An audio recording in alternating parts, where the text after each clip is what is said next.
nous pourrions nous rapprocher de la découverte d'une planète énorme et glacée par-delà l'orbite de Neptune. Et désolé, Pluton, ce n'est toujours pas toi. Récemment, une cartographie de l'univers utilisant les données d'un télescope hawaïen a éliminé environ 78% des emplacements possibles de ce mystérieux UH Charlie de l'espace. Certains l'appellent planète 9, tandis que d'autres préfèrent planète X. Quoi qu'il en soit, elle est sujette à controverse depuis que son existence a été suggérée pour la première fois. Et c'est principalement dû au fait qu'aucune étude jusqu'à présent n'est parvenue à répondre à la grande question. Existe-t-elle, vraiment? Si elle devait être découverte, la planète 9 serait classée comme la 5e plus grande planète de notre système solaire, avec une masse 10 fois supérieure à celle de la Terre. On pense également qu'elle serait gazeuse, tout comme Uranus. Une étude initiale de la planète 9, datant de 2016, suggère que cette nouvelle planète colossale aurait une orbite 20 fois plus éloignée du Soleil que Neptune, qui se situe à environ 4,5 milliards de kilomètres. En conséquence, la planète 9 mettrait entre 10 000 et 20 000 ans pour accomplir une seule orbite autour du Soleil. Si son existence était prouvée, ce monde encore inconnu dominerait une région plus vaste que n'importe quelle autre planète connue dans notre voisinage cosmique. Toutes ces hypothèses sont bien intrigantes, mais sans la moindre preuve ou observation permettant de les étayer. Avant de les rejeter comme de simples suppositions farfelues, il est important de noter que les chercheurs se sont appuyés sur des modèles mathématiques complexes et des simulations informatiques pour spéculer sur les caractéristiques de cette planète. Parce que c'est ça que font les scientifiques. L'existence de cette hypothétique planète expliquerait diverses interactions mystérieuses observées au-delà de Neptune. Nous parlons spécifiquement de la ceinture de Kuiper, une immense région en forme d'anneau, remplie de débris glacés datant de la formation du système solaire, y compris des comètes et des planètes naines comme Pluton. Ce qui se passe, c'est que les 6 objets les plus éloignés dans la ceinture de Kuiper présentent des orbites elliptiques, qui sont toutes orientées vers une direction similaire de l'espace physique et inclinées d'environ 30 degrés vers le bas par rapport au plan orbital de nos 8 planètes connues. Ce qui n'est pas anodin, c'est que malgré leurs vitesses d'orbite distinctes autour du Soleil, ils conservent cet alignement. La probabilité qu'un tel concordance se produise par hasard est extrêmement faible, environ 0,007%. Ainsi vient la théorie de la planète 9, un corps céleste massif hypothétique qui offre une explication plausible à cet étrange phénomène, en exerçant potentiellement une attraction gravitationnelle qui façonne ses orbites. La théorie initiale n'a pas fait long feu face à des accusations de biais d'observation et d'erreurs de calcul. Puis, en 2017, une autre étude a émergé, ravivant l'idée que peut-être, après tout, la planète 9 se trouverait bien là quelque part. Cette fois, des astronomes espagnols ont tenté une approche innovante, en se concentrant sur l'observation d'objets transneptuniens extrêmes. Ces corps célestes orbitent autour du Soleil dans des trajectoires elliptiques très étirées, avec des distances moyennes excédant les 22 milliards de kilomètres. Leurs recherches suggèrent que la distance entre les nœuds orbitaux de ces objets et le Soleil pourrait nous fournir des indices sur l'emplacement de la planète 9. Voyez-vous, ces nœuds sont les points où l'orbite d'un corps céleste entrecroise le plan du système solaire. Lorsque ces objets atteignent un tel point, ils sont plus susceptibles d'interagir avec d'autres corps célestes du système, qui peuvent provoquer des changements significatifs dans leurs orbites, voire même des collisions. Alors, si la trajectoire de ces objets transneptuniens extrêmes reste stable, tout va bien. Mais si ce n'est pas le cas, eh bien, c'est un signe qu'autre chose, quelque chose de gros, perturbe leur orbite. Et c'est exactement ce que cette étude a découvert. Il y a quelque chose d'invisible là-bas, qui dévie ces objets de leur route, et ce quelque chose pourrait être une planète 3 à 400 fois plus éloignée du Soleil que ne laisse la Terre. À ce jour, l'étude des objets transneptuniens extrêmes est la preuve la plus tangible que nous ayons de l'existence de la planète 9. Et si vous n'êtes toujours pas convaincu par cette théorie, sachez que des mouvements étranges comme ceux-ci ont déjà conduit à la découverte de planètes par le passé. Neptune, par exemple, a été repéré parce que le mouvement d'Uranus ne correspondait pas tout à fait aux prédictions de la gravité newtonienne. Mais cette déviation de son orbite pouvait s'expliquer si elle était causée par l'attraction d'une planète encore inconnue. Et c'est ainsi que nous avons découvert Neptune. Avançons jusqu'en 2021, et le débat persiste autour de la mystérieuse planète 9. Après avoir révisé quelques vieilles suppositions, Les études penchent désormais pour l'idée que cette planète accomplirait une révolution autour du Soleil tous les 7000 ans. C'est une nouvelle de taille, car cela signifie que cette planète pourrait être plus proche que nous ne le pensions, ce qui faciliterait sa détection par nos télescopes. L'étude suggère également qu'il y aurait 99% de chances pour que les orbites décalées de ces objets lointains soient toutes dues à cette planète invisible, et non pas à une simple coïncidence cosmique. À présent, les chances que cette anomalie tout entière ne relève que du hasard se trouvent nous réduites à 1 sur 250, ce qui est nettement mieux qu'une chance sur 10 000, comme en 2016. Tous ces chiffres optimistes nous ont amenés là où nous sommes aujourd'hui, à garder espoir et à développer un meilleur matériel afin de poursuivre la traque de la planète 9. Comme mentionné plus tôt, des chercheurs à Hawaï ont créé une sorte de carte au trésor, en ayant recours au télescope de relevé panoramique et à son système de réponse rapide, pour éliminer 78% de ces emplacements possibles. C'est une très bonne nouvelle, compte tenu de la difficulté qu'il y a à trouver une aiguille planétaire dans une botte de foin cosmique. Mais malheureusement, la planète 9 demeure insaisissable dans les confins obscurs de notre système solaire. Les passionnés sont toujours convaincus de son existence et pensent que ce n'est plus qu'une question de temps avant que nous ne célébrions la découverte d'une nouvelle voisine. Ils fondent leurs espoirs sur l'observatoire Vera C. Rubin, qui est actuellement en construction au Chili, et qui devrait être pleinement fonctionnel d'ici la fin de l'année 2025.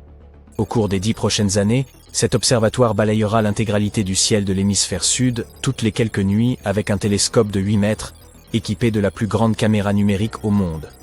L'idée est de cataloguer tout le système solaire jusqu'au-delà de Neptune et de suivre les mouvements de millions d'objets célestes, y compris les débris spatiaux, les astéroïdes, les comètes et les autres étoiles. Si la planète 9 se trouve effectivement là-bas, ce télescope de nouvelle génération pourrait être celui qui y parviendra. L'existence de cette mystérieuse planète est loin d'être acceptée par toute la communauté scientifique. C'est simplement parce que la planète 9 n'est pas la seule explication aux phénomènes étranges qui se produisent par-delà Neptune.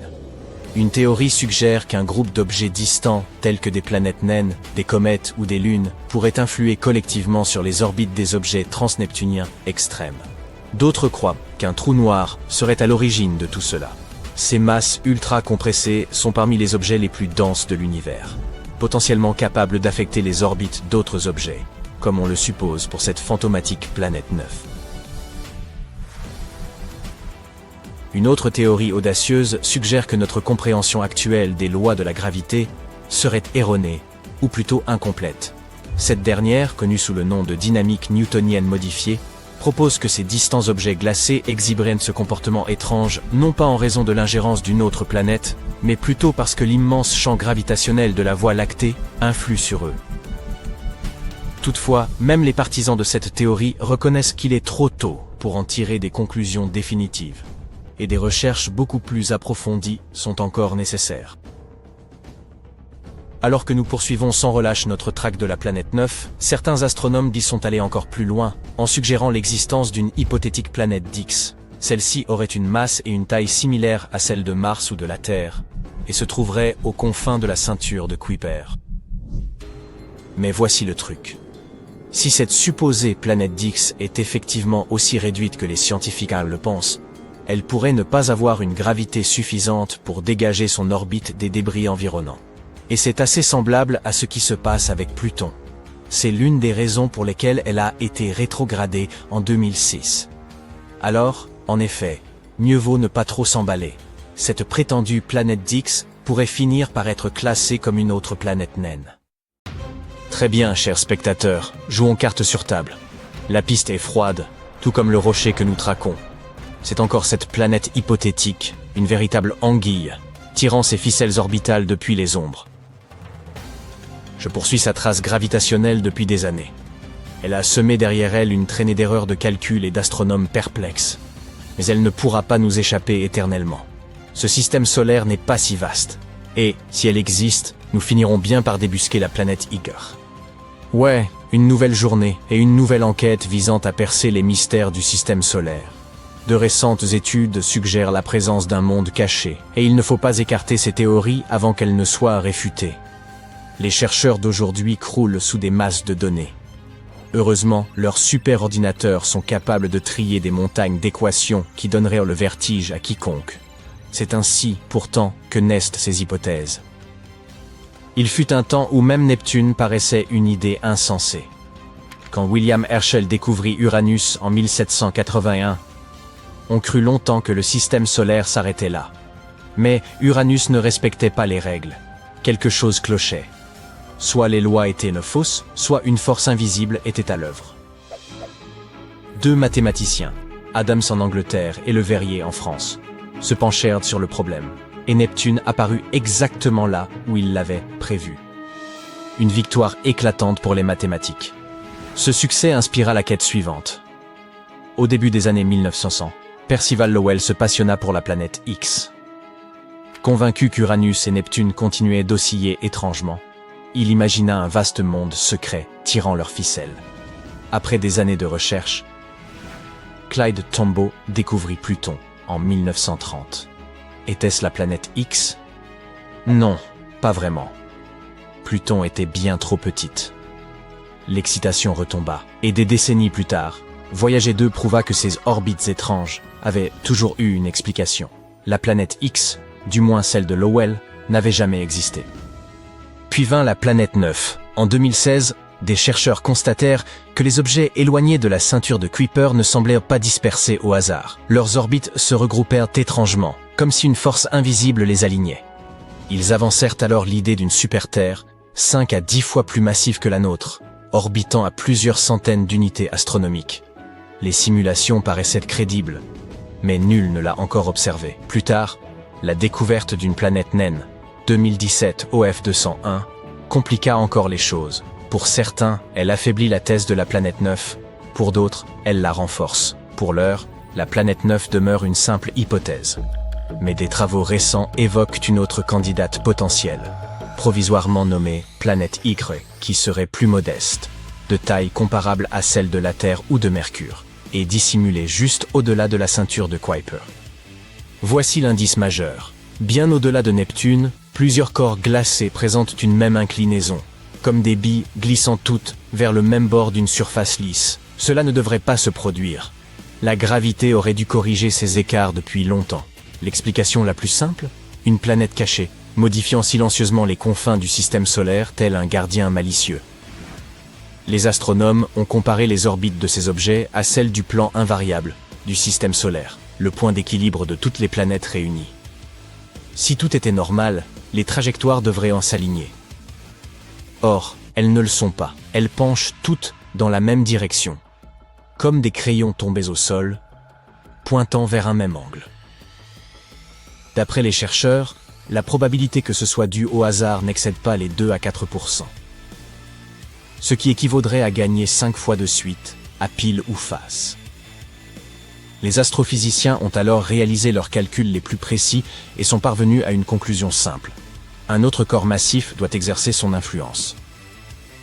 Selon les modèles, un monde d'une taille intermédiaire entre celle de Mercure et celle de la Terre, orbitant entre 100 et 200 unités astronomiques du Soleil, pourrait maintenir cette inclinaison. Ni trop grand, ni trop éloigné, juste assez puissant pour tordre la ceinture de Kuiper sans bouleverser l'ensemble. Et voici le plus intrigant. En théorie, la planète Baxi pourrait coexister avec la planète 9. Cette dernière regrouperait les orbites glacées, tel un chien de berger rassemblant son troupeau, tandis que la planète Yag, elle, inclinerait tout le plan orbital. Si ces deux mondes existent réellement, ils sculpteraient ensemble les marges du système solaire, chacun à sa manière. Alors, pourquoi n'a-t-on pas encore aperçu ce mystérieux voisin? C'est simple, il est très peu lumineux. À une distance de 100 à 200 unités astronomiques, la lumière solaire est des milliers de fois plus atténuée que sur Terre. Une planète rocheuse aussi lointaine ne renverrait qu'un faible reflet. Pour nos télescopes, elle se fondrait dans la trame étoilée, semblable à une tache mouvante presque invisible. C'est un peu comme chercher un chat gris, assoupi dans une cave obscure, sous le pâle éclat de la lune filtrant par une fenêtre. Le problème s'aggrave encore, car la planète Igar se déplacerait à une lenteur d'escargot à travers le ciel. Prenez une photo une année, puis une autre quelques mois plus tard, elle semblerait immobile. Les anciens relevés du ciel n'étaient pas conçus pour détecter un objet aussi discret et si lent. Ils excellent à repérer les astéroïdes filant près de la Terre, mais restent impuissants face à une tortue rampant aux confins du système solaire. Pourtant, la traque se poursuit. Les astronomes fondent désormais leurs espoirs dans le télescope de l'observatoire Vera C. Rubin, un instrument colossal destiné à photographier le ciel nocturne avec une précision inédite. Si la planète Ygactor existe, c'est sans doute Rubin qui la révélera. Et si elle n'existe pas, alors ce télescope apportera la preuve la plus solide de son absence. Mais qui sait, peut-être découvrira-t-il quelque chose d'entièrement inattendu. Mais supposons que la planète Kazny soit bien réelle. D'où tiendrait-elle son origine? Peut-être d'un vestige du jeune système solaire, issu de ses débuts chaotiques. Il y a plusieurs milliards d'années, lorsque Jupiter, Saturne, Uranus et Neptune migraient encore, d'immenses blocs de roches et de glace s'entrechoquaient dans un tumulte cosmique. Certains fusionnèrent pour former les planètes que nous connaissons. D'autres furent expulsés dans le vide interstellaire. La planète Ygactor pourrait être l'une des survivantes, trop modeste pour devenir une géante gazeuse, mais assez massive pour conserver une orbite stable à la lisière du système. Une autre hypothèse, plus séduisante encore, suggère qu'il s'agirait d'une planète vagabonde. Une étrangère céleste, semblable à un orphelin de l'espace, ayant trouvé refuge aux confins du système solaire. Alors, que signifierait l'existence de la planète Ygactor? D'abord, cela impliquerait de revoir bien des manuels et d'en rééditer les illustrations. Une telle découverte remettrait en cause notre vision de la formation planétaire. Un corps de la taille de Mercure ou de la Terre à une telle distance contredit le modèle classique, où les planètes se forment près du Soleil et y demeurent. Soit le jeune système solaire fut assez chaotique pour la projeter au loin sans pour autant la perdre, soit elle ne provient pas d'ici et fut capturée par la suite, dérobée à une autre étoile. Autre possibilité, les comètes. Une planète lointaine pourrait infléchir leur trajectoire, attirant certaines vers l'intérieur. Ce processus aurait peut-être contribué à apporter l'eau et les ingrédients de la vie sur Terre. Mais cela reste pure spéculation. Mais la grande question demeure. Que se cache-t-il encore là-bas? Si une planète de la taille de la Terre échappe à nos instruments, combien d'autres mondes plus petits ou glacés attendent au-delà? Le nuage de Oort pourrait receler des objets dont nous n'avons même pas idée. Découvrir la planète Ygactor ne signifierait pas seulement ajouter un astre, mais ouvrir un nouveau chapitre de l'exploration du système solaire. Nous voici donc au bord de la carte, là où les lumières du système solaire s'éteignent une à une. Ce n'est qu'une théorie de plus posée sur un bureau couvert de poussière, un nouvel indice dans la traque d'un univers obscur. Certaines pistes se sont effacées, ne révélant que des mirages. D'autres demeurent, silencieuses, attendant d'être mises au jour. Quant à la planète Ygn, l'enquête reste ouverte. Une chose pourtant demeure certaine. Tant que les orbites chancelleront et que les plis du cosmos persisteront, les astronomes poursuivront leurs recherches. Ils ne cesseront jamais de traquer cette dernière planète cachée dans les ténèbres insondables. Peut-être n'est-ce qu'une question de temps. Nous finirons bien par savoir. Pendant des milliers d'années, les hommes ne connaissaient que les planètes, Mercure, Vénus, Mars, Jupiter et Saturne, qu'ils pouvaient observer à l'aide de simples télescopes ou même à l'œil nu si les conditions étaient réunies. Mais en 1781, un célèbre astronome, Sir William Herschel, a découvert une nouvelle planète de couleur bleu glacé. Au début, les gens ont cru qu'il s'agissait d'une étoile, mais par la suite, ils ont réalisé qu'il s'agissait d'une planète. Aujourd'hui, nous la connaissons sous le nom d'Uranus, une planète qui se trouve plus de 19 fois plus éloignée du Soleil que ne l'est la Terre. Elle est si loin qu'il lui faut 84 ans pour faire le tour du Soleil. Cet astronome a également découvert de nombreuses autres choses intéressantes dans l'espace, comme des étoiles doubles et des nébuleuses. Au milieu du 19e siècle, les savants ont remarqué que quelque chose tirait Uranus et modifiait étrangement son orbite. Ils ont pensé qu'il devait exister une autre planète dans l'espace, et ils ont fait appel aux mathématiques pour prédire où elle se trouverait. Finalement, ils ont découvert Neptune à l'aide d'un télescope en 1846. Elle était trop peu visible à l'œil nu en raison de son éloignement du Soleil. Tout cela était si excitant. Qui sait combien d'autres planètes pourraient se trouver là, tapies dans l'obscurité de notre propre système solaire. Au milieu du 19e siècle, des astronomes ont remarqué qu'il se passait quelque chose d'inhabituel dans le ciel. une petite planète tellurique, nommée Mercure, se comportait de manière bien étrange. Elle ne suivait pas l'orbite prévisible que l'on attendait d'elle. L'un des astronomes se trouvait être un brillant scientifique français, Urbain Le Verrier. Il a émis une théorie selon laquelle il pourrait bien se trouver une autre planète dans notre système solaire que personne n'avait encore découverte, et elle serait située quelque part entre Mercure et le Soleil. Cette planète hypothétique, qu'il a baptisée Vulcain en référence au dieu romain de la forge, aurait une surface incroyablement chaude, et elle pourrait constituer une explication potentielle au comportement étrange de Mercure. Il n'a jamais vraiment prétendu que Vulcain était la seule chose capable de perturber l'orbite de Mercure. Mais excités par la possibilité de découvrir une nouvelle planète, les astronomes du monde entier se sont emparés de l'idée. Les gens se sont alors engagés dans une grande quête d'informations au sujet d'une planète qui n'existait pas. Certains savants ne pensaient pas qu'il était possible qu'ils aient pu manquer une autre planète aussi grande que Mercure. Il aurait été difficile de ne pas la remarquer jusqu'à ce moment. Mais il y existait une infime chance qu'une planète plus petite existe à l'intérieur de l'orbite de Mercure et qu'elle soit trop proche du Soleil pour que quiconque puisse la voir. Selon une théorie, elle se trouverait à environ 13 millions de kilomètres du Soleil. Mercure est la planète dont l'orbite est la plus excentrique de notre système stellaire, mais le point le plus proche du Soleil est d'environ 28,5 millions de kilomètres. Vulcain se trouverait donc à moins de la moitié de cette distance. Si cette planète existait, elle orbiterait autour du Soleil tous les 19 jours et 17 heures, et sa trajectoire serait inclinée d'environ 12 degrés par rapport à celle des autres planètes de notre système solaire. La position de Vulcain, à son point le plus éloigné du Soleil, serait encore trop proche de celui-ci pour être vue à l'œil nu, même au crépuscule. La seule chance de voir Vulcain serait lors d'une éclipse solaire, ou lorsqu'elle passerait elle-même devant l'astre, ce qui, selon cette théorie, se produirait 2 à 4 fois par an. Selon cette même théorie, la mystérieuse planète était si proche du Soleil qu'elle ne pouvait être vue que lors d'une éclipse solaire totale, lorsque la Lune bloquait l'aveuglement du Soleil. Ainsi, à chaque éclipse, les astronomes scrutaient le Soleil dans l'espoir d'apercevoir Vulcain. Ils ont eu beau essayer, mais quoi qu'ils fassent, ils n'ont jamais pu trouver cette mystérieuse planète. Certains astronomes affirmaient à l'avoir repérée lors d'éclipses, mais personne n'a jamais pu le confirmer ou en apporter la preuve. La théorie de Vulcain a peu à peu sombré dans l'oubli. Einstein avait une autre idée en tête. Tu connais sa théorie de la relativité générale, n'est-ce pas? C'est là qu'il a affirmé que la gravité n'était pas une sorte de force naturelle, mais le résultat de la courbure de l'espace-temps, due à la présence de corps spatiaux supermassifs, comme les planètes et les étoiles. Les planètes tournent autour du Soleil, dans leur orbite habituelle, parce que l'espace-temps est courbé. Ce qui signifie que les planètes tombent en quelque sorte vers l'étoile centrale de notre système solaire. Et Einstein a tenté d'expliquer l'orbite inhabituelle de Mercure, à l'aide de sa propre théorie de la relativité. Contrairement aux autres planètes de notre système solaire, l'orbite de Mercure n'était pas circulaire. Au lieu de cela, elle semblait osciller légèrement, comme si une force invisible l'attirait.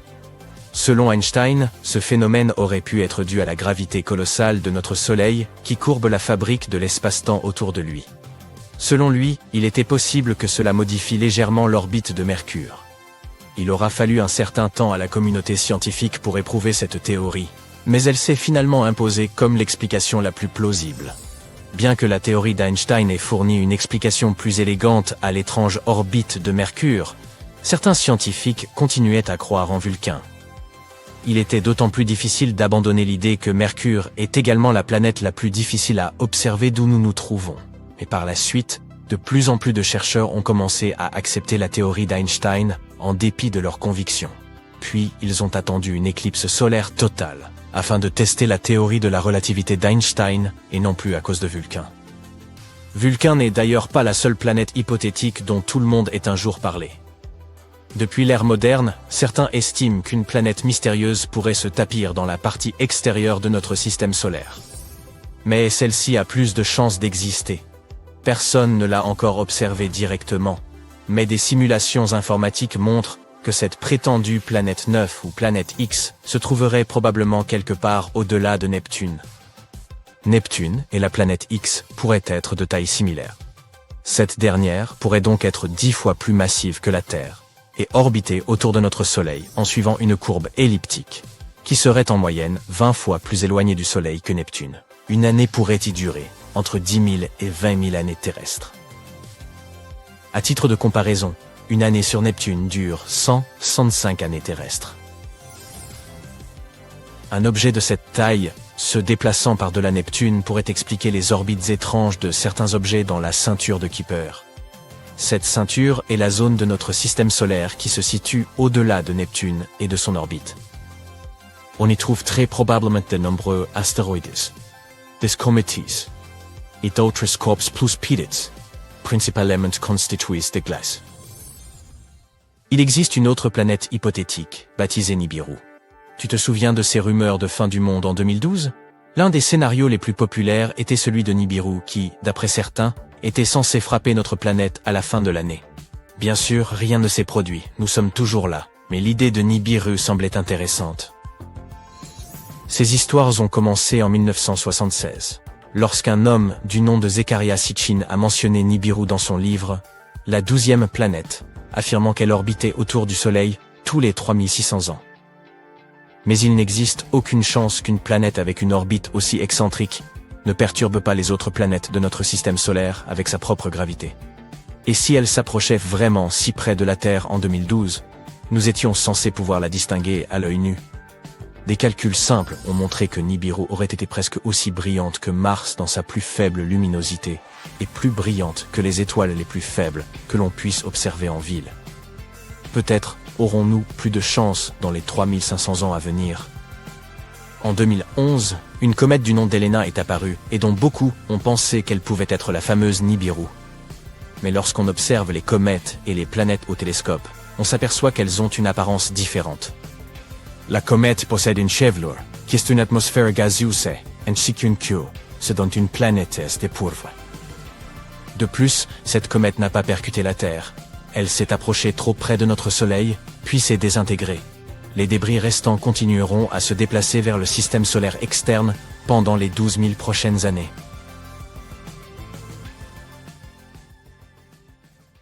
Si la Terre avait la taille d'une pièce de 5 centimes, Neptune serait environ aussi grande qu'une balle de baseball. C'est impressionnant. Mais cela reste dérisoire face à la gigantesque 9e planète qui pourrait se cacher plus loin encore.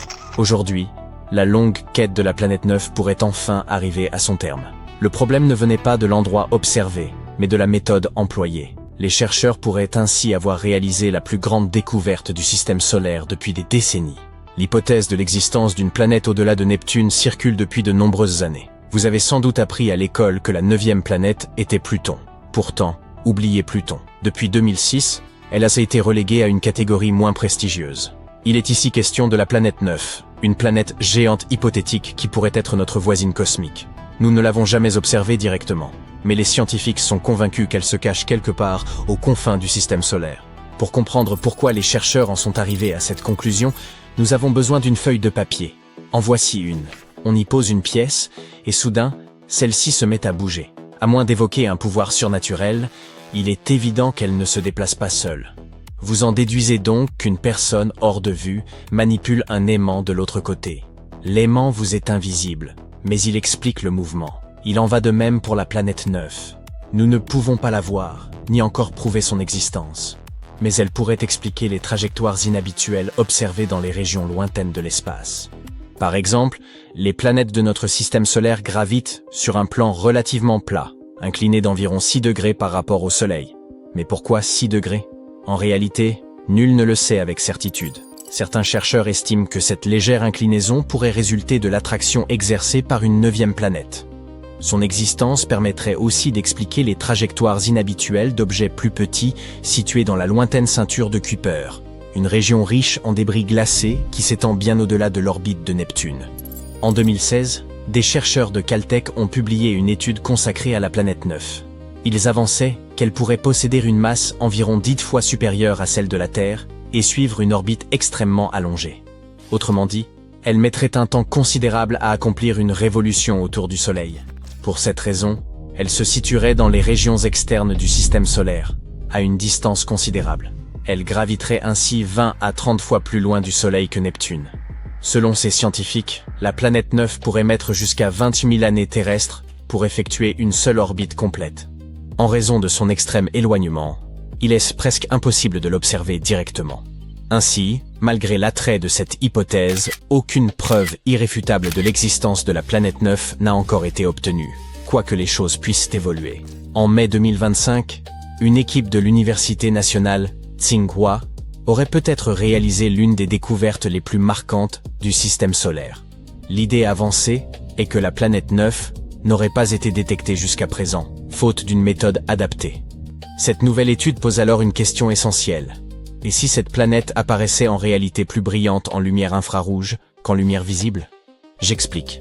Les scientifiques ont jusqu'ici cherché la planète 9 grâce à la lumière qu'elle réfléchit. Or, pour la détecter dans le visible, la lumière solaire doit atteindre cette planète lointaine, se réfléchir sur sa surface, puis revenir jusqu'à la Terre. Si une planète de taille comparable à Neptune se trouvait environ 10 fois plus loin que Neptune, elle apparaîtrait près de 10 000 fois plus faible. En revanche, son propre rayonnement thermique, c'est-à-dire sa chaleur, n'a qu'un trajet à parcourir. Ainsi, en infrarouge, la planète 9 ne serait qu'environ 100 fois moins lumineuse, ce qui rend les télescopes spatiaux infrarouges bien plus adaptés à sa recherche. C'est précisément le principe de cette nouvelle étude. L'équipe s'est plongée dans les archives afin d'examiner d'anciens relevés infrarouges du ciel. Ces données provenaient de deux sources majeures. La première était d'IRAS, un satellite lancé dans les années 80, qui a cartographié le ciel pendant près d'1 an. La seconde était le satellite japonais Akari, un autre observatoire infrarouge actif entre 2006 et 2011. Concrètement, les chercheurs ont comparé les objets recensés dans la base de données d'IRAS et identifié ceux qui s'étaient déplacés lorsqu'Akari a réalisé ses observations. Cette approche leur a permis de mettre au jour un résultat remarquable. Un objet qui pourrait bien correspondre à la 9e planète longtemps recherchée. Après tout, un objet qui se déplace peut être une planète en orbite autour du Soleil. Ils ont effectivement repéré plusieurs corps célestes présentant de légers mouvements, mais avant toute conclusion hâtive, il leur a fallu exclure l'effet de parallaxe, un phénomène essentiel à prendre en compte lorsqu'il s'agit de découvertes au sein du système solaire. Pour mieux comprendre, je vous propose un exercice simple. Placez un doigt devant votre visage. Fermez un œil, puis l'autre. Votre doigt semble se déplacer légèrement, n'est-ce pas? Cela vient du fait que vous l'observez sous un angle différent d'un œil à l'autre. Le même phénomène se produit lorsque nous observons l'espace depuis la Terre. Comme notre planète tourne autour du Soleil, notre point de vue sur les objets très éloignés se décale légèrement. Cet effet porte le nom de parallaxe. Autrement dit, à cause de ce phénomène, la planète 9 semblerait se déplacer dans le ciel au fil de la révolution de la Terre. À un moment donné, elle pourrait paraître immobile à une position précise, puis, 6 mois plus tard, lorsque la Terre se trouve de l'autre côté du Soleil, sembler s'être déplacée. 6 mois après encore, elle paraîtrait revenir en arrière. Les scientifiques ont donc dû prendre en compte la parallaxe, ou plutôt en neutraliser les effets. Pour cela, l'équipe a analysé des images du ciel prises chaque année à la même date. À cette date précise, la Terre occupe toujours la même position sur son orbite.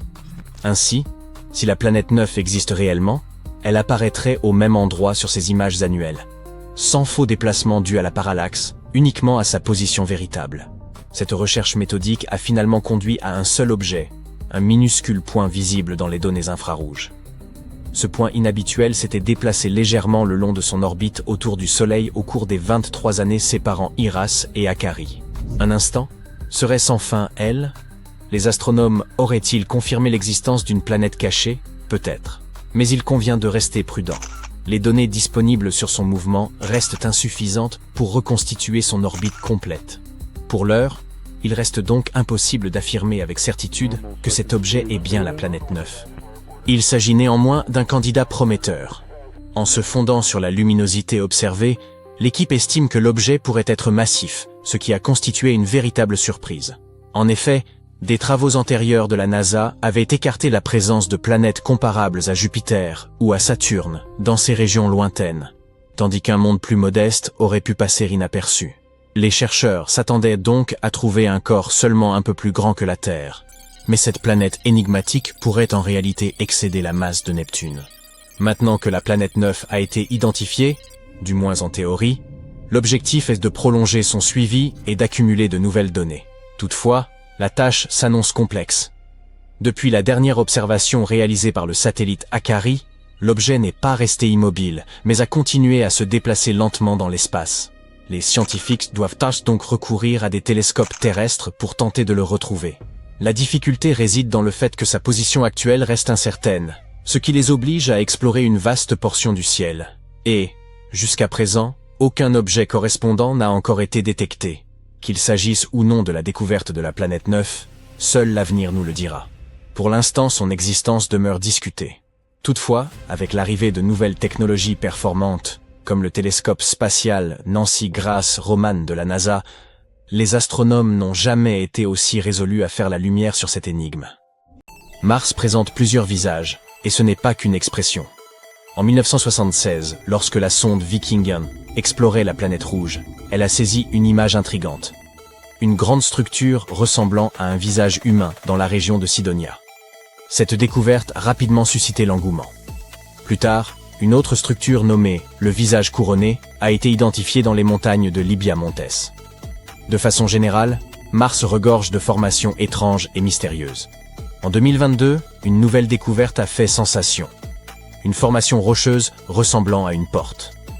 Le rover Curiosity de la NASA a photographié un monticule surnommé les Falaises de l'Est sur le mont Sharp, où l'on distingue des fissures naturelles, dont l'une évoque la taille d'une petite porte, semblable à l'entrée d'une ancienne tombe égyptienne. Cette image a rapidement circulé sur les réseaux sociaux, amplifiant l'intérêt du public de manière démesurée. Certains y voyaient même un indice de la présence d'une vie extraterrestre. Cependant, après une analyse approfondie, la NASA a conclu qu'il ne s'agissait que d'une étroite fissure dans le relief rocheux. Ces formations sont courantes, tant sur Terre que sur Mars, et se forment naturellement sous l'effet de l'érosion éolienne ou des séismes martiens. Mars est une véritable mine d'or de formations énigmatiques. Récemment, d'étonnantes structures concentriques y ont été découvertes. D'immenses spirales de lave, ressemblant à de gigantesques ressorts. Pendant des années, le débat restait ouvert quant à l'origine des vallées martiennes, formées soit par la lave, soit par la glace. Ces spirales de lave apportent un éclairage nouveau sur ce mystère. Grâce aux images fournies par l'orbiteur Mars Reconnaissance, les chercheurs ont identifié 269 spirales de lave, dont la formation ne peut pas être attribuée à des processus liés à la glace. Ce qui est particulièrement captivant, c'est que ces spirales de lave sont similaires à celles observées sur Terre, notamment dans les coulées de lave hawaïennes. Leur état de conservation est si remarquable qu'elles ont longtemps échappé à l'attention des chercheurs. Leur diamètre varie de 16 à 30 mètres, et elles se fondent discrètement dans le paysage poussiéreux. Ces spirales pourraient nous révéler beaucoup sur la composition de Mars, en particulier sa croûte et son manteau, des éléments sur lesquels nos connaissances restent limitées. Cependant, Mars n'est pas la seule planète à abriter des structures insolites. Saturne, la géante gazeuse, présente une caractéristique fascinante à son pôle nord. Un immense hexagone formé par des nuages disposés en ce motif géométrique. Cet hexagone mesure environ 15 000 km de long, ce qui le rend plus vaste que le diamètre de la Terre. On pense qu'il s'agit d'un courant jet composé de gaz se déplaçant à grande vitesse, soit près de 320 km/h. Cet hexagone a été repéré pour la première fois par la mission Voyager dans les années 80, et a ensuite été observé de près par la mission Cassini en 2006, qui a dénoté un changement de sa couleur, passant du bleu à une teinte dorée au fil du temps. Plusieurs théories tentent d'expliquer l'origine de cette formation. L'une d'elles suggère qu'elle résulte des vents qui se déplacent à des vitesses différentes près des pôles de Saturne. Des expériences en laboratoire ont recréé des formes similaires en faisant tourner des liquides à des vitesses variées. Une autre hypothèse propose qu'un courant d'air lent et tourbillonnant, associé aux conditions météorologiques uniques de Saturne, pourrait être à l'origine du phénomène. En 2020, des observations ont révélé que lorsque des tempêtes étaient entourées de vents soufflant en sens inverse, elles pouvaient engendrer une forme hexagonale stable. Pour l'instant, cette explication est considérée comme la plus plausible. Saturne possède également des lunes aux caractéristiques insolites, notamment Japet. Cette lune se distingue par une étrange crête qui entoure son équateur, semblable à une ceinture géante, ce qui lui donne l'apparence d'une noix gigantesque. Cette crête est impressionnante par ses dimensions, haute d'environ 13 à 19 000 mètres de hauteur, et s'étendant sur 200 km de largeur, elle couvre plus des 3/4 de la surface de cette lune. Il s'agit de la 3e plus grande chaîne de montagnes du système solaire, et son origine demeure un mystère, car rien de similaire n'a été observé sur d'autres corps célestes. Une hypothèse suggère que cette crête pourrait être le vestige d'une lune morte. Il y a des milliards d'années, un impact colossal aurait projeté des éclats de Japet, formant une mini-lune ou sous-satellite. Sous l'effet de l'attraction gravitationnelle de Japet, cette mini-lune se serait fragmentée, créant un anneau de débris autour de la lune principale. Au fil du temps, ces débris seraient retombés sur Japet, formant ainsi la crête massive que l'on observe aujourd'hui. Ce processus aurait pu se dérouler sur à peine quelques siècles.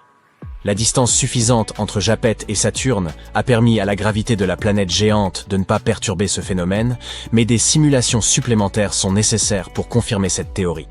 Titan, une autre lune de Saturne, présente également des phénomènes étranges dans ses mers de méthane.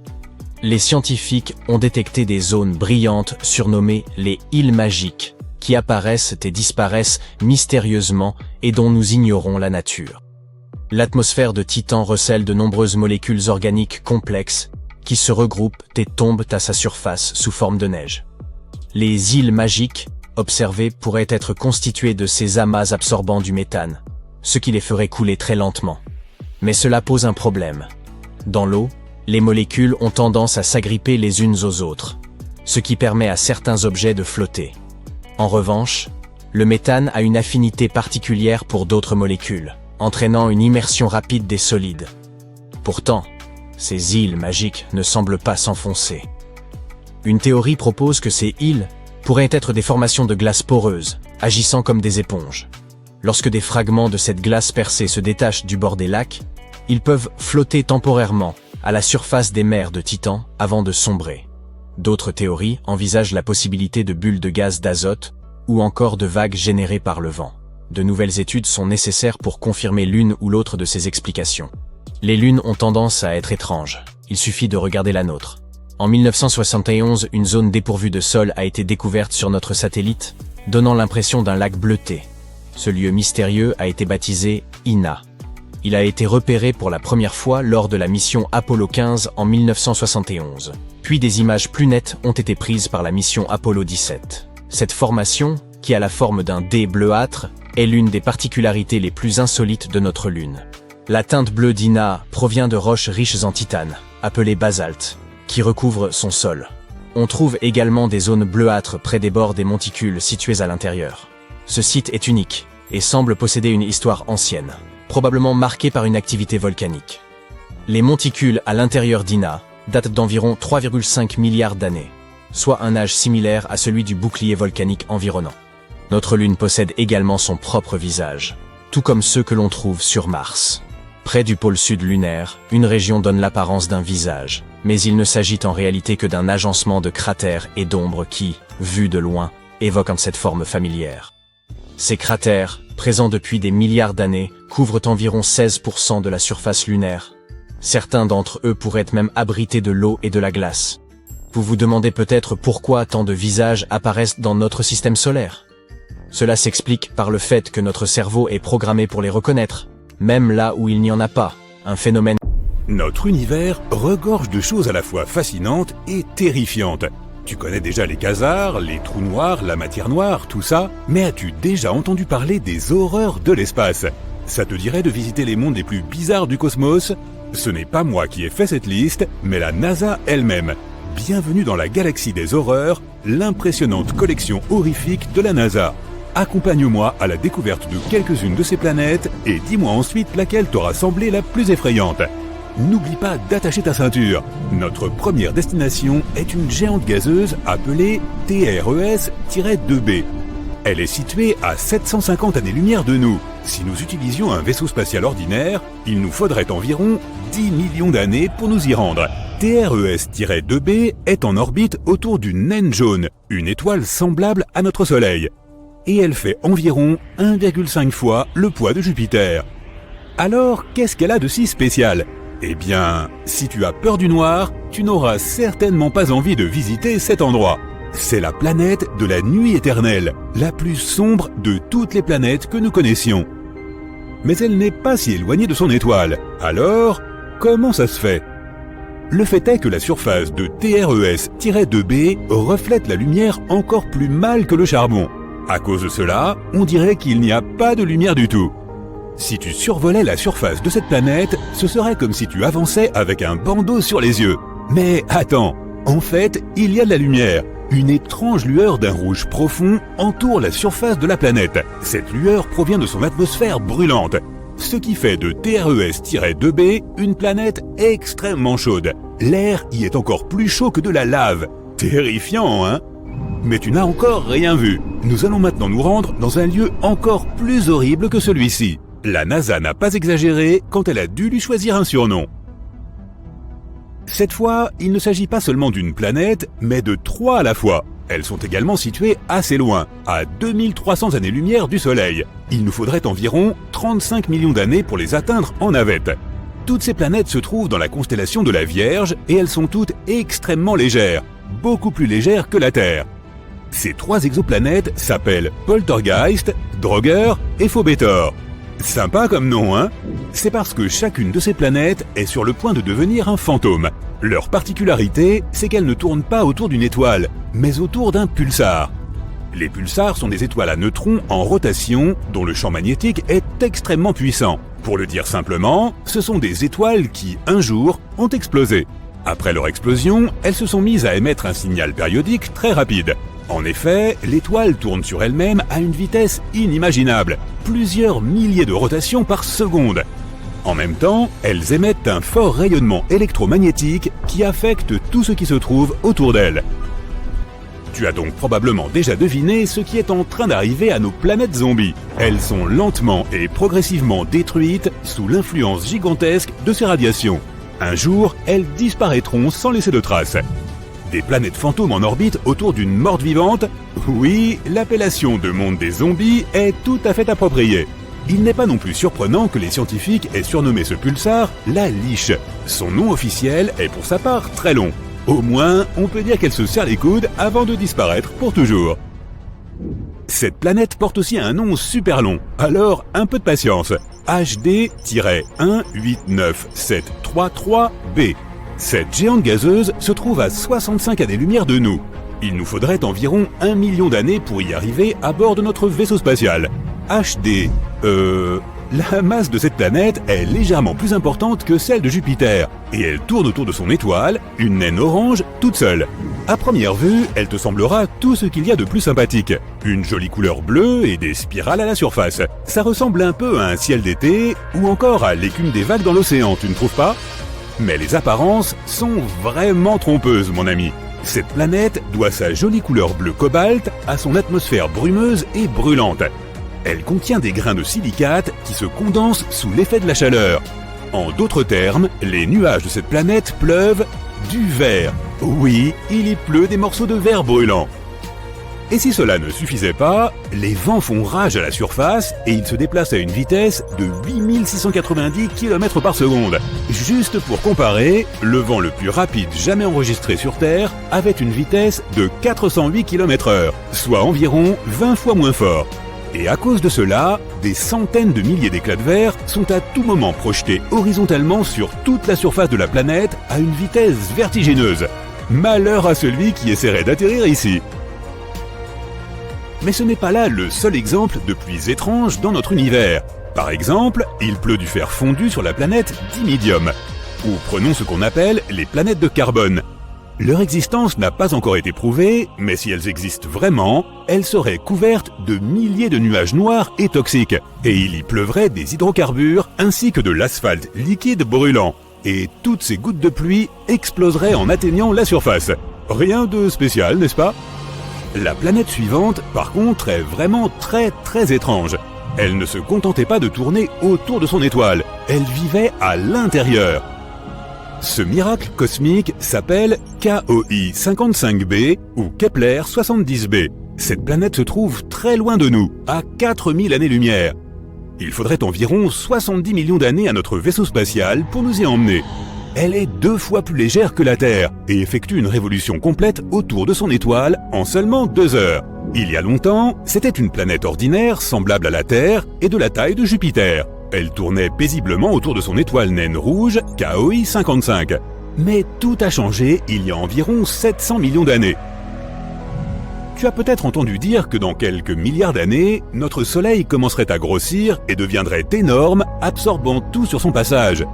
C'est le destin des naines rouges. Tôt ou tard, elles prennent de l'ampleur et se transforment en des géantes bleues incroyablement chaudes. Et c'est exactement ce qui s'est produit avec KOI 55.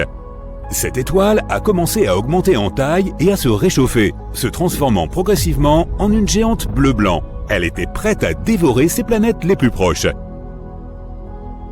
Mais KOI 55b ne s'en est pas soucié. Lorsque l'étoile l'a atteinte, cette planète s'est simplement installée à l'intérieur. En outre, après un certain temps, elle a même fini par quitter son étoile, se plaçant simplement sur une nouvelle orbite. Comment est-ce possible ? Le temps passé à l'intérieur de son étoile a transformé KOI 55b en un gros caillou chauffé à blanc. C'est l'une des planètes les plus chaudes que nous ayons découvertes jusqu'à présent. La température y atteint 6650 degrés Celsius. C'est plus chaud que notre Soleil, qui est, je te le rappelle, une véritable étoile. Et inexplicablement, son existence se poursuit comme si de rien n'était. Malheureusement, tôt ou tard, la planète finira par disparaître. Elle s'évapore lentement en raison de son atmosphère incandescente. Mais quand même, elle aura survécu à son voyage au travers de l'étoile.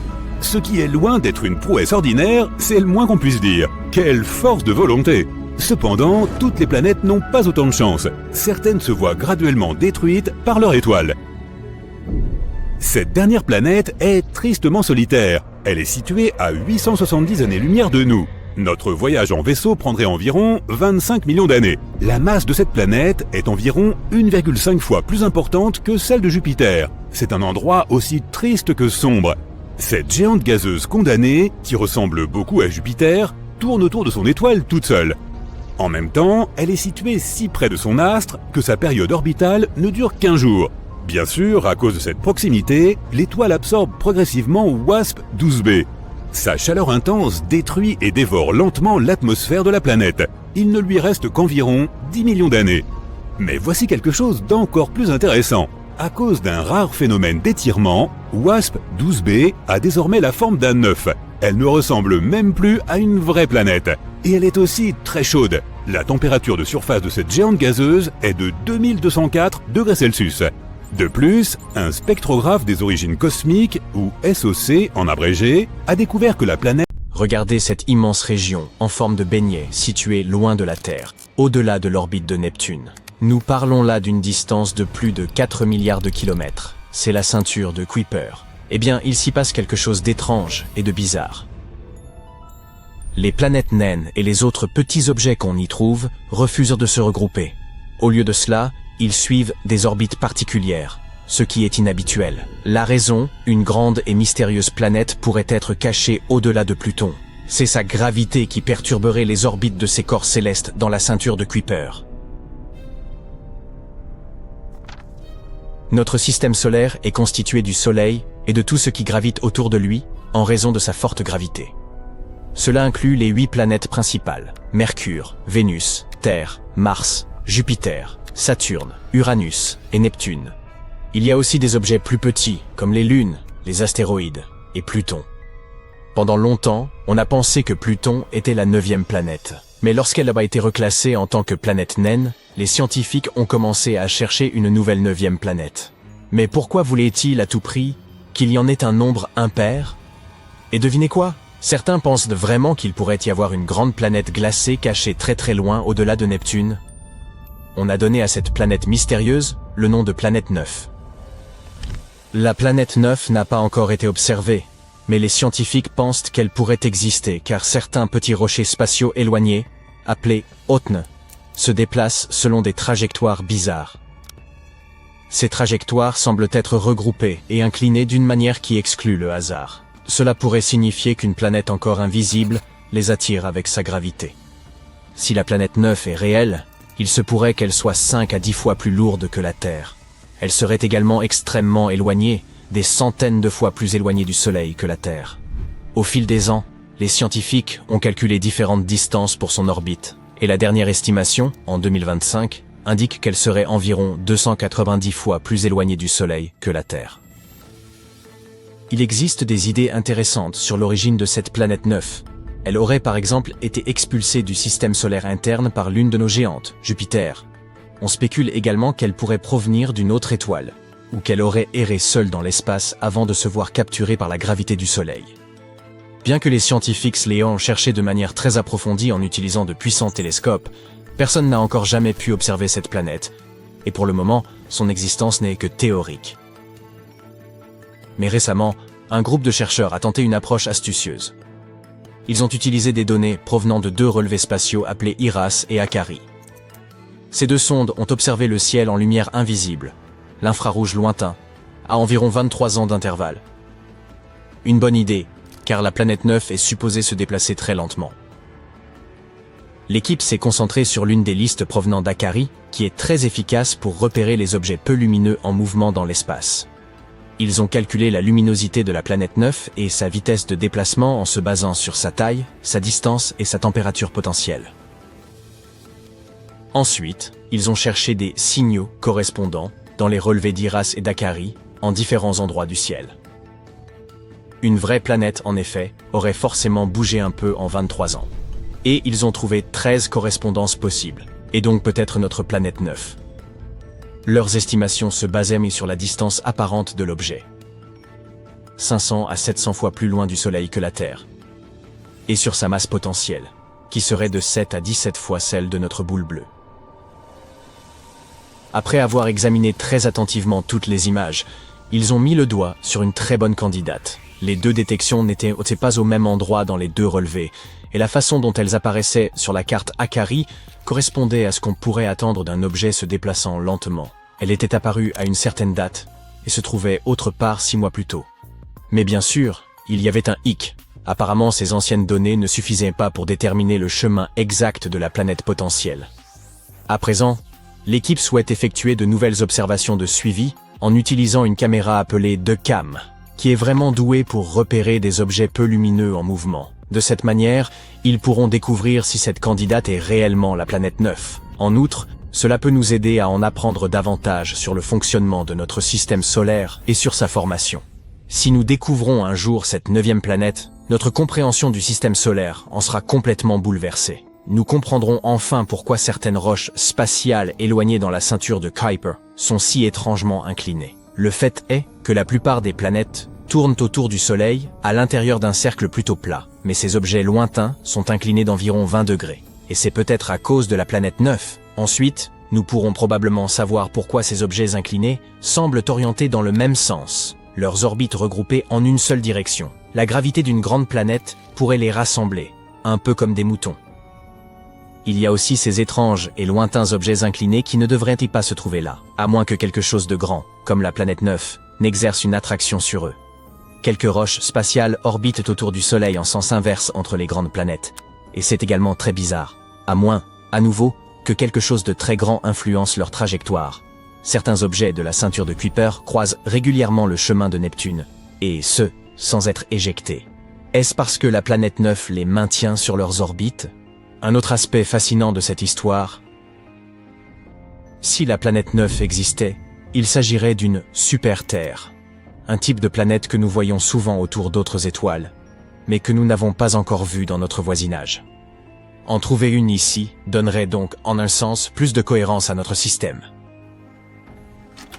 À travers l'histoire, les gens se sont demandé s'il pourrait y avoir des planètes cachées au-delà de Neptune, même avant que Pluton ne soit découverte. En 1880, un homme nommé George Forbes a supposé qu'il pourrait y avoir 2 planètes inconnues dans ces régions. L'une à environ 100 fois la distance de la Terre par rapport au Soleil, et l'autre à environ 300 fois cette distance. Il pensait que ces planètes mystérieuses attiraient certaines comètes et modifiaient leurs orbites, un peu comme Jupiter le fait avec les objets qui l'approchent. En 2004, des scientifiques ont découvert un petit monde étrange nommé Sedna. Il suivait une trajectoire autour du Soleil qui ne semblait affectée par aucune des planètes connues. Son point le plus proche du Soleil, appelé Périhélie, est bien trop éloigné pour que Neptune en soit la cause. Cela a amené certains à se demander si Sedna était influencé dans sa trajectoire par une planète cachée, peut-être même par quelque chose d'aussi grand que la Terre, ou plus grand encore. D'autres se sont dit qu'une étoile était passée non loin il y a très longtemps, ou qu'une autre étoile se serait formée près de la nôtre. Puis, en 2014, un autre objet étrange a été découvert. Il avait une orbite très similaire à celle de Sedna, ce qui a rendu les gens encore plus méfiants quant à la possibilité qu'il y ait quelque chose de très grand là-bas qui perturbe les trajectoires. Cela a déclenché une nouvelle série de recherches sur la planète X, ou planète 9. Lors d'une réunion en 2012, un scientifique du nom de Rodney Gomez a suggéré qu'il pourrait y avoir une grande planète cachée à environ 1500 fois la distance entre la Terre et le Soleil. Il pensait que cela expliquerait les orbites étranges qu'on avait observées, comme celles de certaines comètes et de centaures, ces petits corps qui errent au milieu des planètes géantes. À cette époque, ceux qui croyaient en la théorie de la planète 9 pensaient que si elle existait, elle se déplaçait autour du Soleil selon un immense cercle allongé, une orbite elliptique, et qu'elle était située entre 400 et 800 fois la distance de la Terre par rapport au Soleil, soit environ 13 à 26 fois plus loin que Neptune. Si ces calculs étaient justes, il lui fallait entre 10 000 et 20 000 ans pour faire le tour du Soleil. De plus, si elle orbitait effectivement autour du Soleil, elle ne suivait pas le même chemin plat que les autres planètes. Son trajet était incliné d'environ 15 à 25 degrés. Le point le plus éloigné de son orbite, appelé Aphélie, pointait en direction de la constellation du Taureau. Quant au point le plus proche, il pointait vers le Serpent, Ophiuchus ou la Balance. Quant à la composition de la planète 9, elle serait, selon les experts, très similaire à celle d'Uranus ou de Neptune. Elle posséderait une atmosphère épaisse composée d'hydrogène et d'hélium, et elle serait très froide, moins 226 degrés.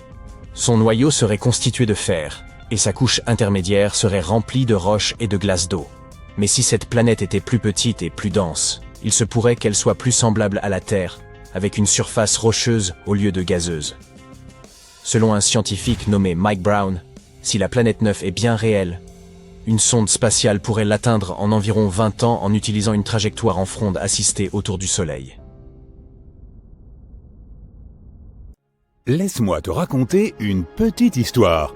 Dans un système stellaire très très lointain, à 2600 années-lumière pour être plus précis, se trouve une exoplanète baptisée Kepler 1658b. C'est une géante gazeuse semblable à notre Jupiter. Mais ce qui la différencie de Jupiter, c'est que cette pauvre planète est condamnée. Elle se dirige en spirale vers son étoile mère, ce qui finira par provoquer une brûlante collision. Mais le plus intéressant, les astronomes seraient restés totalement ignorants de ce fait s'il n'y avait pas eu un tout petit indice. Il s'agissait d'un changement absolument minuscule dans l'orbite de cette planète. Et il serait passé complètement inaperçu si les astronomes n'avaient pas comparé plus d'une décennie de données collectées par différents télescopes. Concrètement, les astronomes ont observé cet exo-Jupiter passer entre notre planète et son étoile mère une fois toutes les 2 semaines au cours des 13 dernières années. Et ils ont constaté que l'orbite de la planète était de plus en plus réduite. Chaque année, Kepler 1658b a besoin de 131 millisecondes de moins pour effectuer une révolution autour de son étoile. Si cette tendance se poursuit, la planète entrera certainement en collision avec son astre dans 2,5 millions d'années. Même avant cette découverte, des simulations informatiques prédisaient déjà que certaines planètes pourraient finir par s'écraser sur leur étoile. Mais c'est la première fois que les astronomes ont acquis une preuve concrète d'une pareille issue, en mesurant des changements presque imperceptibles dans l'orbite d'un corps céleste. Ils savent maintenant avec certitude ce qui se passe lorsqu'une planète s'apprête à s'écraser sur son étoile, même si nous ne serons probablement pas là pour en être témoins. Mais laisse-moi t'en dire un peu plus sur cette planète condamnée. Elle a été découverte par le télescope spatial Kepler de la NASA, aujourd'hui hors service.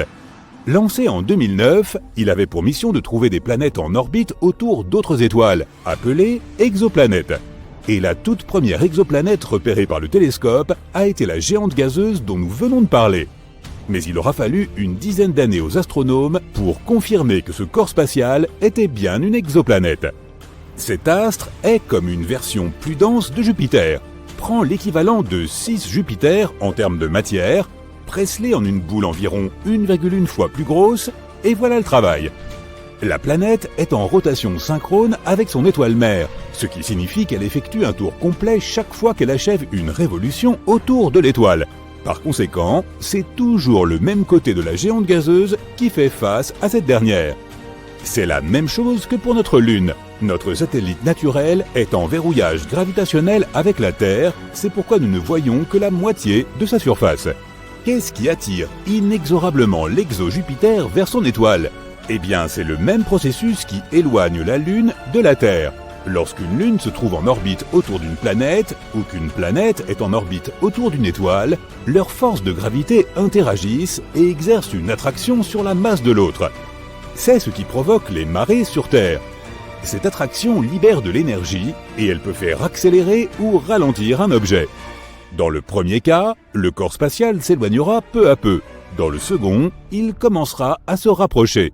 Et c'est exactement ce qui arrive à cette géante gazeuse. Son étoile mère a une masse 1,5 fois supérieure à celle de notre Soleil. Il n'est donc pas étonnant que ces forces de marée ralentissent progressivement le mouvement de la planète, l'attirant vers l'intérieur.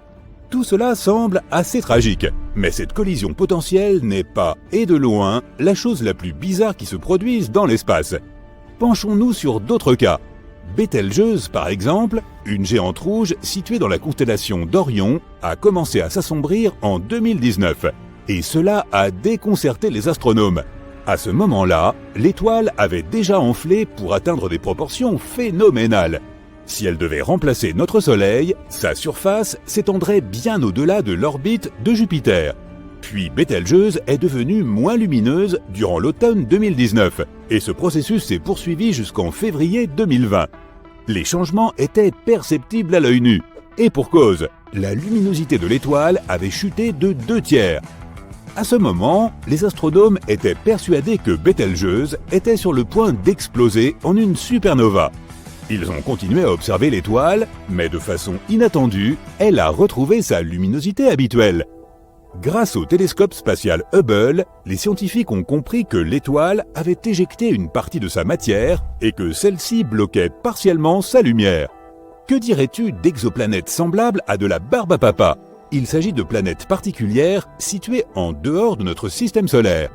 Également surnommées Super Puff, elles ont la densité la plus faible jamais enregistrée, ce qui leur donne un aspect aérien et dufteux.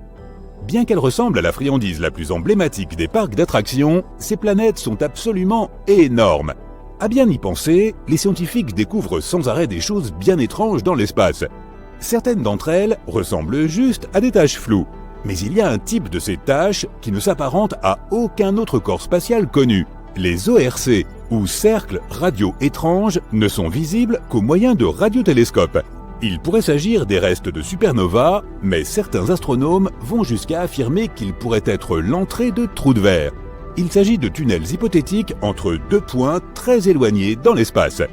La mission Juno a remarqué quelque chose d'étrange dans la haute atmosphère de Jupiter. Cette manifestation inhabituelle consistait en des phénomènes lumineux transitoires bleutés, virevoltant au-dessus de la surface de la planète.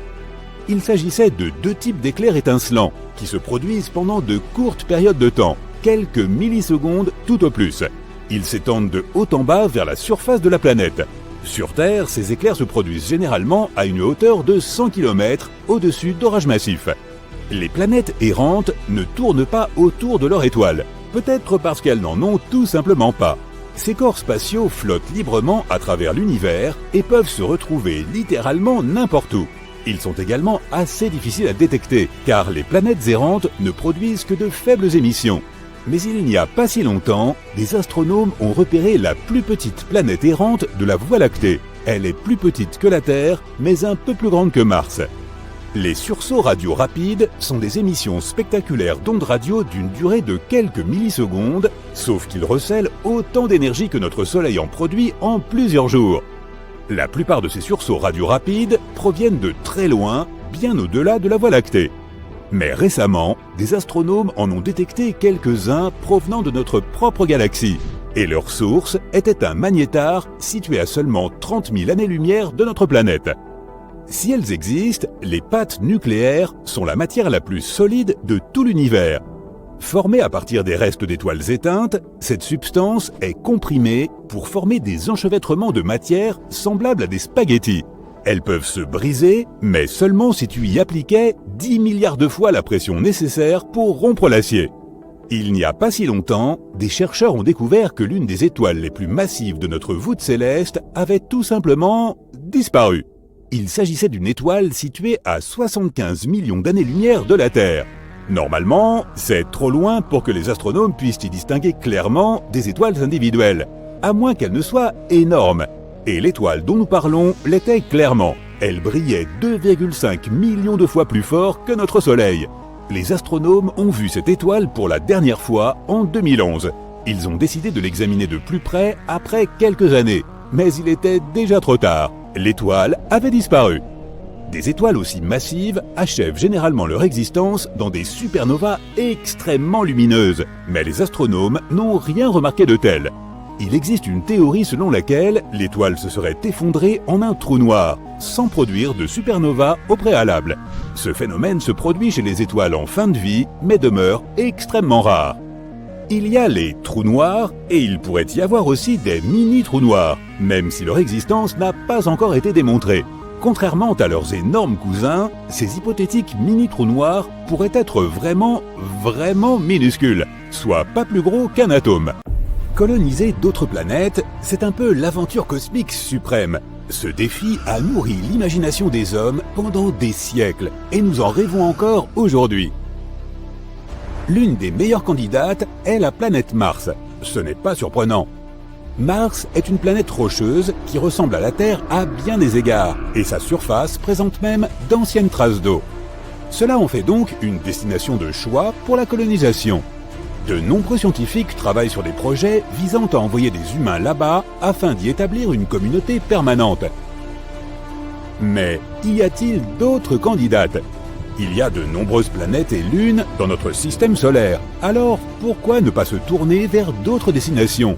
Par exemple, Cérès. Cérès est un véritable joyau. C'est une planète naine, pas une planète à part entière, tout comme Pluton. Elle se trouve dans la ceinture d'astéroïdes entre Mars et Jupiter. C'est la planète la plus proche du Soleil et elle est minuscule. Elle fait à peu près la taille du Texas. Alors, pourquoi la choisir ? Parce que Cérès pourrait abriter de précieuses ressources. Sa surface est couverte de cratères et d'autres particularités géologiques. Et les scientifiques pensent qu'au-dessous, il y a une épaisse couche de glace d'eau. Ce qui signifie qu'en profondeur, il pourrait y avoir un océan d'eau liquide. Si c'est le cas, Cérès pourrait constituer une précieuse ressource pour nos futures missions. Elle pourrait fournir l'eau nécessaire à notre exploration du système solaire. Alors, pouvons-nous la coloniser ? Et si oui, comment faire ? En fait, de nombreux scientifiques et passionnés de l'espace ont proposé cette idée. Pour coloniser Cérès, il faudrait utiliser les mêmes méthodes que celles utilisées pour établir des colonies sur la Lune, sur Mercure et sur les satellites de Jupiter et de Saturne. Et ce n'est pas si difficile que ça. Il faut juste trouver comment s'adapter à une atmosphère très ténue, à des températures extrêmes, à la pression et à tout un tas de choses désagréables. Mais gardons espoir. Au final, il ne s'agit que d'une question de ressources. Nous aurons besoin d'eau, de minéraux et d'autres matières premières. Ainsi, nous pourrions créer une colonie autonome. Et par chance, Cérès en regorge. Nous commencerions par installer des habitations dans les cratères. Nous construirions des dômes pour nous protéger de toutes sortes de dangers, comme les radiations. Nous exploiterions également le régolithe de la ceinture d'astéroïdes. Le régolithe, qui est la partie du sol recouvrant la roche-mère, résulte d'une altération cosmique. C'est un peu comme la couche superficielle de la surface lunaire. Pourquoi en avons-nous besoin ? Parce que nous pourrions l'utiliser pour imprimer en 3D des fondations près de la glace, afin que nos bases soient situées près de l'eau. Nous utiliserions ensuite ces fondations pour imprimer d'autres structures, comme des maisons. Nous collecterions également de la glace et des molécules organiques pour créer de l'eau. Et en combinant l'eau avec le régolithe, nous obtiendrions un sol dans lequel faire pousser des plantes et de la nourriture. Merveilleux! Il y a aussi une autre option, créer une colonie sous le sol, c'est-à-dire juste à côté de la croûte glacée de la planète. Si dans l'avenir notre science nous le permet, nous pourrions accélérer la rotation de Cérès. Ça a l'air fou, mais ce serait très bénéfique. Cela nous aiderait à créer une gravité artificielle dans les colonies souterraines. En parlant de gravité, tout ça est bien intéressant, mais parlons des difficultés qui nous attendent lors de cette colonisation.